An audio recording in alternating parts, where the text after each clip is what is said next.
Welcome to Shantala kitchen.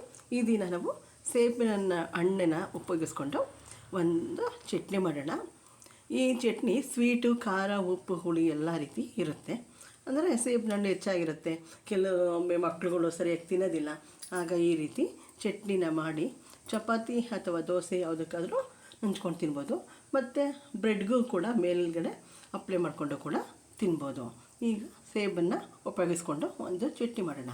ಮತ್ತು ಈಗ ಮೊದಲಿಗೆ ನಾವು ಸೇಬಿನ ಮೇಲೆ ಇರುವಂಥ ಈ ಸಿಪ್ಪೆನ ಸ್ವಲ್ಪ ಹೊರ್ಕೊಳ್ಳೋಣ.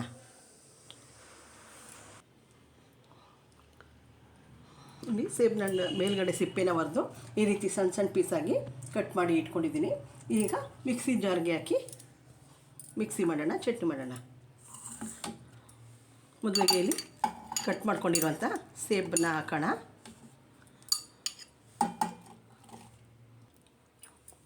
ಈಗ ಸೇಬು ಹಾಕಿದ್ವಿ.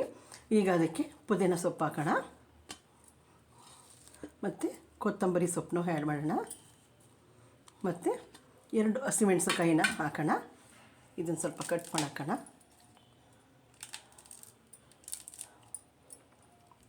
ರುಚಿಗೆ ತಕ್ಕಷ್ಟು ಉಪ್ಪು ಹಾಕೋಣ.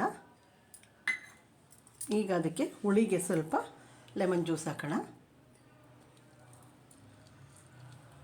ಇದು ಸ್ಪೈಸಿಯಾಗೂ ಇರುತ್ತೆ ಮತ್ತು ಸ್ವೀಟಾಗೂ ಇರುತ್ತೆ.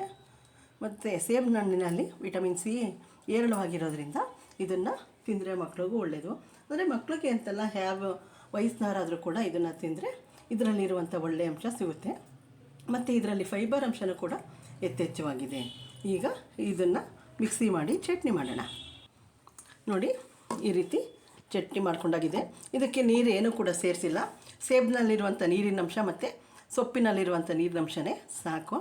ಇದನ್ನು ಫ್ರಿಡ್ಜ್ ಇಲ್ಲದೇ ಹೊರ್ಗಡೆನೇ ಒಂದು 2-3 ದಿನ ಆರಾಮಾಗಿ ಇಡ್ಬೋದು. ಇದು ಒಳ್ಳೆ ಸ್ವೀಟು, ಸ್ಪೈಸಿ ಎಲ್ಲ ಸಖತ್ತಾಗೈತೆ.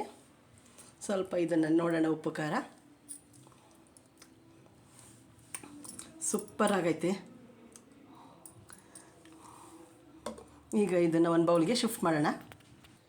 ನೋಡಿ, ಸೇಬಿನ ಹಣ್ಣಿನ ಚಟ್ನಿ ರೆಡಿಯಾಗಿದೆ. ಅಂದರೆ ಇದು ಟೇಸ್ಟು ಸೇಬಿನ ಹಣ್ಣದ್ದು ಏನು ಗೊತ್ತಾಗೋದಿಲ್ಲ.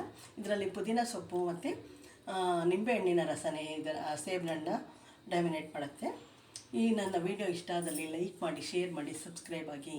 ಮೊದಲಿಗೆ ವಿಡಿಯೋಗಳನ್ನು ಪೂರ್ತಿ ಮಾಡಿ ಶೇರ್ ಮಾಡಿ ನನ್ನ ವಿಡಿಯೋಗಳಿಗೆ ಸಬ್ಸ್ಕ್ರೈಬ್ ಆಗಿ. ನನ್ನ ಈ ವಿಡಿಯೋವನ್ನು ನೋಡಿದ್ದಕ್ಕಾಗಿ ಧನ್ಯವಾದಗಳು.